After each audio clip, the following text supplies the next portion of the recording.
Hello YouTube. Today I'm going to describe to you the biggest mistake I made personally traveling in the Philippines. I hope it helps you some. If it does, I hope you subscribe and like my channel. Thank you, and here we go.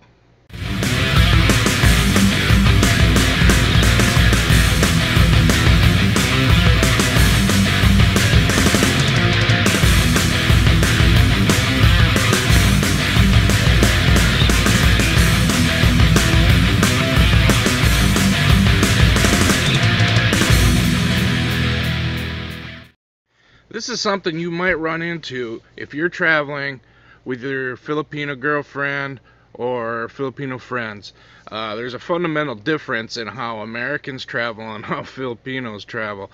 At least in my experience with my girlfriend, this is how she is. Americans, we tend to get online, we'll book our rooms, we'll research things to do, where to go. In the Philippines, not so much. Most of these things are not online. There's very little things you can find. Hotels, you can book. I use hotels.com. I love them. I've never had a problem with them. Some of the other ones we have some problems with showing up and not having bookings and stuff. I always use them. And as a benefit, for every 10 rooms you book, you get a free one based on how much you were spending. And when you're traveling overseas, you rack up quite a few hotel rooms. Okay, well, Filipinos, on the other hand, at least in my experience, they like to just go and show up somewhere and deal with it there. They think they can get a better deal in person with hotels, lodgings, whatever.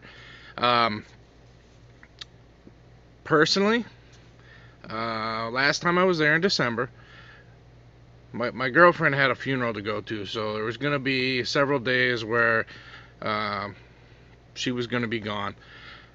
I was in Cebu City. The idea was I was going to go down to Argau and get a little room, a resort down by the beach, and stay there 4 or 5 days, 3-4 days by myself, waiting for her to get done and come back.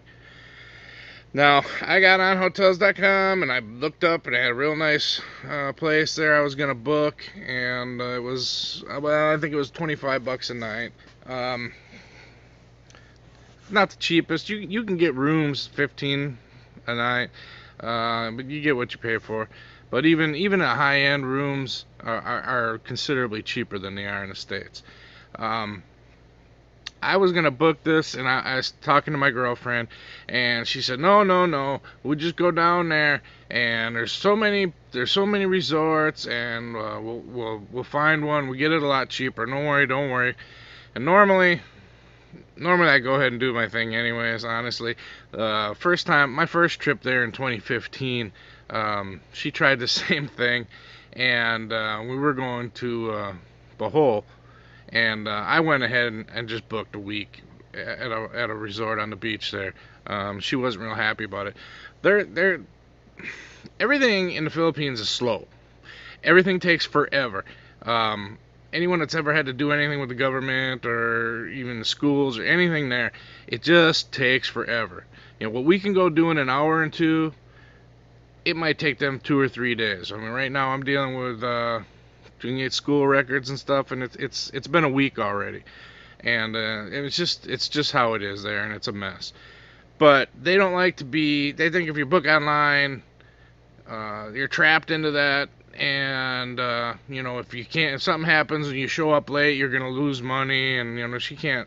My girlfriend's real tight, so she can't lose money. I mean, she's very tight with her money. She's very good with money, and that's one thing I love about her. Like I said, normally I just go ahead and do it, and she gets mad at me, and she gets over it in a day or two. This time I gave in, and I said, sure, fine. You know, Argau is a small little town south of Cebu City, and there's not a whole lot there anyways. It was close to where her funeral was, so she could come and go. But I wanted a nice place with a decent restaurant on the beach, and, well, we went down there, and I went to the place first that I was going to book online, and they were full. It's a weekend. I think it was some kind of a holiday or something.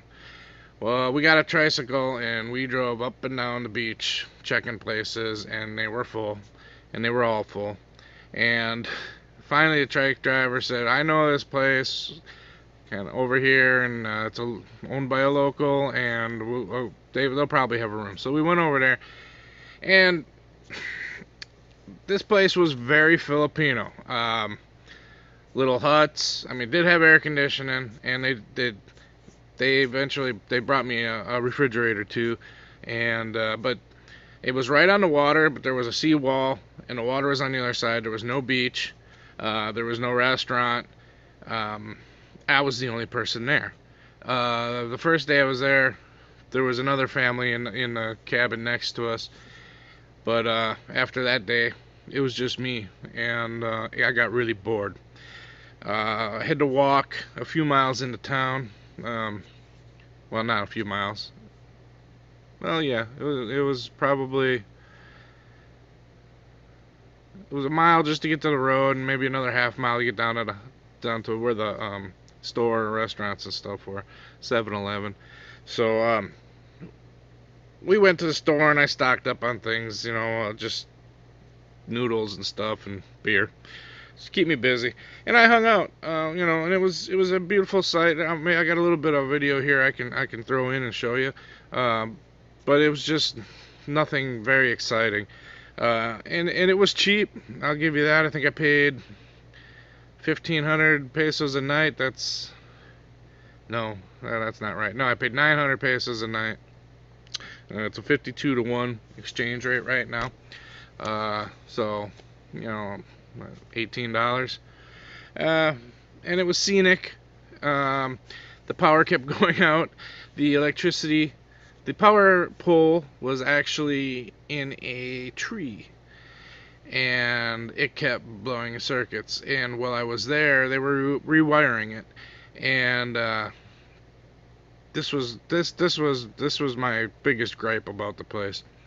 Middle of the day, when it's 95 degrees out and humid, and they turn the power off to rewire the tree, and don't have the parts, and they go to town to get parts and disappear for 5-6 hours, and I think I got my electricity back on about 8 o'clock that night. And then the next day it was off again for a couple hours, and then the next day it was off again for a couple hours. It gets hot fast. This I was not real happy about, but the infrastructure, that's what you get. But so in short, if your girlfriend wants you to just show up at an island and book a room, it might be okay. You might get screwed. I don't know. I actually ended up leaving, going back to Cebu City a day early, alone, without her. Went up to the highway, caught a bus back, and got a decent room up there.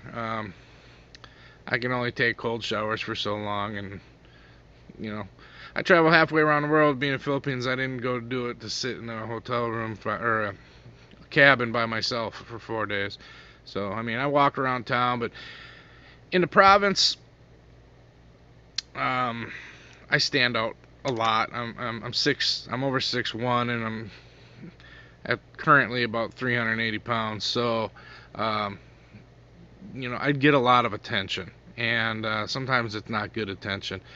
And Argau is one place that I just was not real comfortable walking around. I'm much more comfortable walking around in Cebu City, or in a more decent sized city where people never really look at you twice. You get in some of the provinces and you're white and you're big. I mean, and they have no problem yelling, fatso out the window as they're driving by. And that's just how they are. It make you feel bad the first couple of times, but you get used to it. I guess being fat in a land where people can't feed themselves, that's not always a bad thing.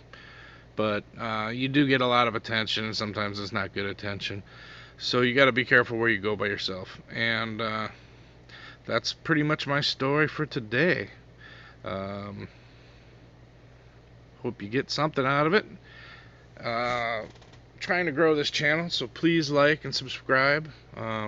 Sorry about the background. My son has taken my computer up in his room, which I'm still doing construction on. Which actually, I need to go do more construction now. So, thank y'all. Talk to you later. Bye.